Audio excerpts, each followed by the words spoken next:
Hi guys, welcome back माय new blog. कसे आहात तुम्ही सर्व? मजेत ना? आम्ही एकदम मजेत आहोत. आणि आज वेलकमसाठी आहे माझ्यासोबत बाबू. तुम्हाला प्रश्न पडला असेल ना, आज आम्ही कुठे निघालो आहे आणि बाबू आहे, बाबूची मम्मी नाही आहे. तर बरोबर बाबू आलेला आहे त्यांच्या बाजूवाल्यांसोबत मुंबई फिरण्यासाठी आणि त्याची मम्मी आहे घरी. हा एकटाच आला आहे शहाणा, त्यांच्या मागे लागून लागून जबरदस्ती. तर ते इकडे आले होते मुंबईला, तर म्हटलं चला आता तो आलाय तर आपण पण जाऊया. मग मी पण गेली होती आणि श्राव पण आली होती. तर या साईडला बघा मागे बसले होते अंजली आणि तिची फ्रेंड, म्हणजे माझ्या बहिणीचे त्यांचे शेजारी आहेत. हे खूप छान फॅमिली आहे. बाबूचा माझ्या खूप लाड करतात आणि ते त्या लाडाचा इतका लाडोबा झाला की हा नवी मुंबईवरून मुंबईला ह्यांच्यासोबत आला. आणि ह्या आहेत त्या आंटी. तर बघा आम्ही कुठे निघालो होतो ते मी तुम्हाला दाखवते पुढे. त्यापूर्वी ही ट्रॅफिक बघा, केवढी ट्रॅफिक आहे ना, बापरे. एक तर ट्रॅफिक, त्यात पाऊस थोडं चालू, एकदम बारीक पाऊस चालू होता आणि तेवढे मस्ती बघा किती चालू होती.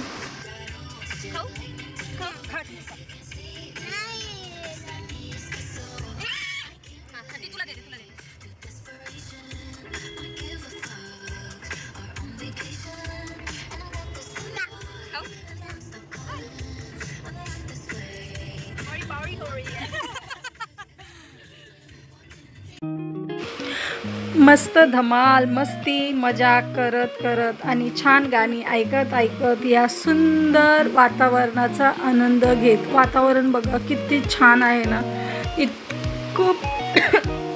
इतकं भारी वातावरण होतं हे. अगदी डोळे माझे असे तृप्त झाले होते. हे वातावरण इतकं छान होतं ना, खूप भारी म्हणजे खूप भारी. तुम्ही पण नक्की या. कुठे चालले मी तुम्हाला नक्की सांगते. ह्या रोडवरून आणि हे जे तुम्हाला दृश्य दिसतंय यावरून तुम्हाला एकंदरीत अंदाज आला असेल की आम्ही आज कुठे चाललो आहोत, बरोबर ना? तर बघा किती छान आहे ना, बापरे. खूपच सुंदर असं हे निसर्गरम्य ठिकाण होतं. खूप छान म्हणजे खूपच भारी. वाव, हे इतकं छान होतं ना. तर चला बघा आता आम्ही कुठे आलोय. बाबू एवढा बदमाश आहे ना, बोलतो पाण्यातून उड्या मारू दे मला.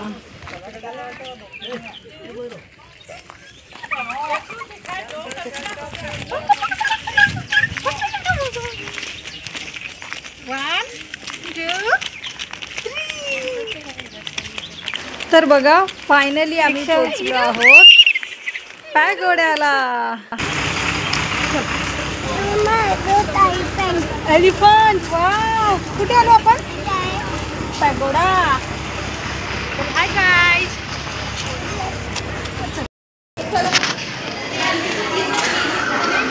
गाईज बघा आता आम्ही आलोय मस्त छान असा प्रवास करून पॅगोड्याला. बघा किती छान आहे. त्या दोघी चालल्यात पुढे आणि बाकीची मंडळी येते मागून. चलो चलो चलो जल्दी चलो. बघा केवढे नखरे करत येतोय हा. चला पुढे गेल्यावर भेटूया. तर ते बघा माझा बाबू, मोकळं रान भेटले त्याला आणि इकडे चालू आहे यांचं इथे फोटोशूट. केवढी मस्ती चालली बघा. अरे अंकल कहाँ गए? हाय कर, हाय. आप निकाल लो ना. बेल वाजवायची ना? का? का रे? चल आपण दीदीला वाज. हाय दीदी. साऊंड किती भारी आहे ना. साऊंड ध्वनी.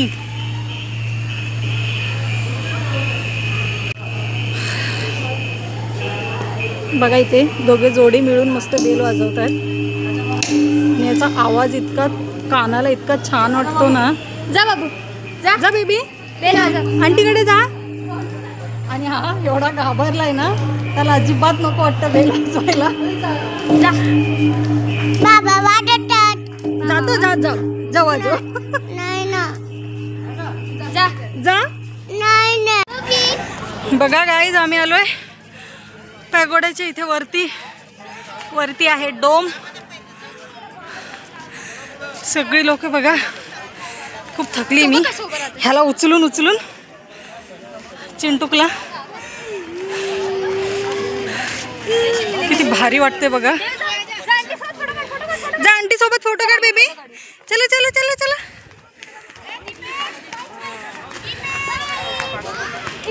स्माइल.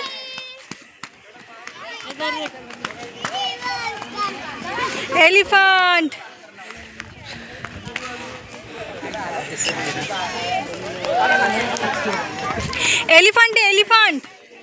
एलिफंट आहे ना.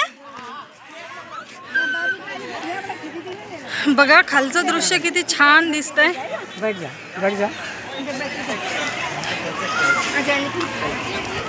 आणि खाली हे जे तुम्हाला दिसत आहेत हे आहे भूमिका देवी. बुद्ध धातू मंगलमयी परम शांती सुख धम्म जळीस्थळी नाभीच्या देवता करती सतत प्रणाम. हे सगळं शांती संदेश देणारे देवता आहेत. देवी देवता असं इथे कोरून ठेवलेलं आहे, त्यामुळे मी तुम्हाला ते सांगते. पण हे दृश्य बघा किती सुंदर आहे ना. इतकं सुंदर दृश्य करत असा पचका झाला की आला पाऊस. पाऊस आला आणि जेवढे सगळे लोक होते सगळे धावत पळत आले तिकडे डोम खाली, पॅगोड्या खाली. सगळे इकडे येऊन बसले. बघा इकडे पावसाने जो काय धुमाकाळ घातला. ढग पण एवढे भरून आले होते तर काय पाऊस येणारच होता. बघा सगळी लोक या साईडला सगळे उभे होते. काहीच करता नाही आलं आणि काही व्यवस्थित बघता पण नाही आलं. इकडे बघा आंटी ही उभी होती. असंच पावसामुळे आम्हाला पॅगोड्यामध्ये व्यवस्थित काहीच बघता नाही आलं, त्यामुळे मला जास्त काही शूट नाही घेता आलं. जेवढं मला शक्य झालं मी तेवढं शूट घेतलं. हे जे समोर दिसते गाईज हे आहे विपश्यना केंद्र. आणि यांचे काय अजून फोटो काढून झालेले नाहीत. आमच्या बाबाचा डान्स बघा, कुठल्या गाण्यावर डान्स करतो काय माहिती. आणि इकडे मस्त बारीक अशी रिमझिम चालू आहे पावसाची. बेबी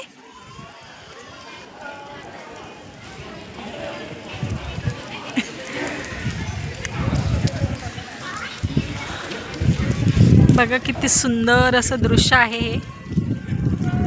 खूप भारी वाटते. आणि माझी मुलगी एकदम सावधान स्थितीत उभी आहे, कारण ती काल एवढी नाचली आहे.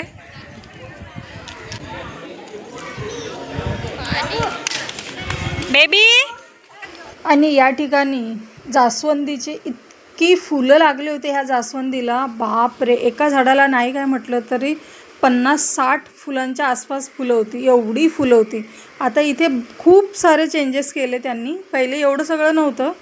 आता हे कारण आम्ही जेव्हा पहिले आलो तेव्हा हे सगळं काहीच नव्हतं फक्त. आणि हे जे आता गोयंका गुरुजींचं त्यांनी तिथे लावले ते पण नव्हतं. फक्त हेच होतं. इथे लहान मुलांसाठी गार्डन बनवलेलं होतं. हे वॉटर फाउंटन होतं जिथे मुलं आता खेळत आहेत, तेवढंच होतं फक्त. बाकी दुसरं काहीच नव्हतं. यांच्या इथे आता त्यांनी खूप काही चेंजेस केले. त्यांनी खूप छान केलेलं आहे. पण पाऊस आला आणि असं पूर्ण मूड खराब झाला. काहीच जास्त बघता नाही आलं. नाच नाच नाच.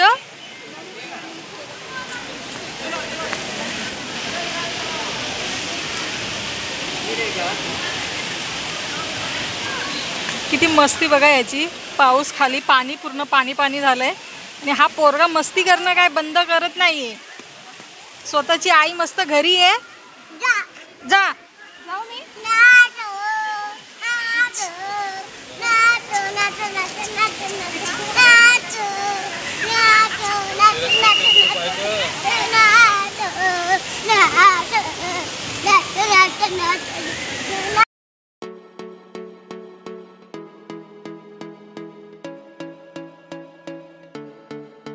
आईज. हे जसं त्याला धम्मचक्र दिसलं ना माझ्या बाबूला, तर हे यांनी काय बोललं पाहिजे?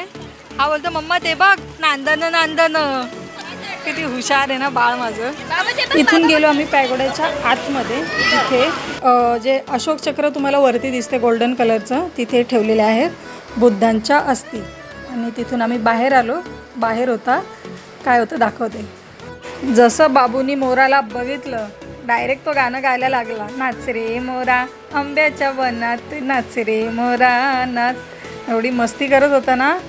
तिथे ते जे दादा उभे होते ते सांगत होते की हा मोर जंगलातून आलेला आहे म्हणून, आणि तो आता इकडेच आहे. मोर बघून झाल्यानंतर माझा लेक मला लगेच बोलतो की मम्मा आता मला तू टायगर दाखव. आता म्हटलं याला मी टायगर कुठून दाखवणार ना. असला हा पोरगा एवढं त्या मोराच्या जवळ खेळत होता ना. हाय हाय पिकॉक, हाय पिकॉक. आणि नंतर हा जो ग्रीन कलरचा शर्ट घातलेला आहे, मोरांनी त्याच्या अंगावर अशी झडप घेतली, बिचारा खूप घाबरला. तर चला आजच्या व्हिडिओमध्ये एवढंच होतं. कसा वाटला तुम्हाला हा व्हिडिओ नक्की कमेंट करून सांगा. व्हिडिओ आवडल्यास व्हिडिओला लाईक, शेअर आणि सबस्क्राईब करायला मात्र अजिबात विसरू नका. भेटूया पुढच्या व्हिडिओमध्ये. तोपर्यंत बाय बाय.